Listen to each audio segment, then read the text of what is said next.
A graffitied shutter of a tattoo parlour has proven to be more controversial than intended. The shutter is said to cause offence and is deemed inappropriate for the area. But owner of Creative Ink Studios says complaints haven't come from many residents. At first, I actually thought there was a lot more complaints than there were. It was made out to me that there was a lot of complaints.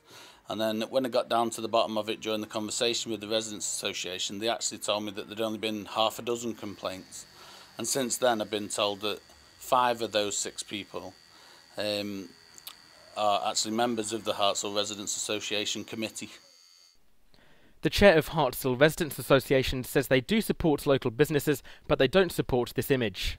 What people said to us was, we don't like it, we don't want it here, we just don't think it's appropriate in a what's primarily a residential area with small local shops and businesses. We think this thing looks kind of too ugly and sticks out like a sore thumb. The Residents Association is going to appeal to Mr. Ward, the owner of the premises, to make what reasonable changes he can. The majority, especially of long established residents, would prefer this to be toned down. But local residents that we spoke to don't feel the shutter image is causing offence. I mean, I suppose there's quite a few older residents in the area. It's probably because it's tattoos and they don't agree with it. I mean, I don't like tattoos myself, but I can't understand what the problem is, why it's hurting anybody, and if it's scaring somebody, you've got to help it. I mean, there's nothing. Have you ever seen it yourself?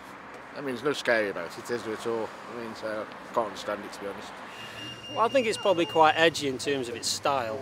Obviously, we've got various different communities here, so perhaps older members of the community don't necessarily identify with that particular artistic style. It's not what you would call traditional. If you've got little children, then it might be that, it might frighten them. But apart from that, I mean, it doesn't really worry me. Stoke City Council says that the owner is within his legal rights. David Ward said that since the image has gone up, it's helped boost trade by 50%.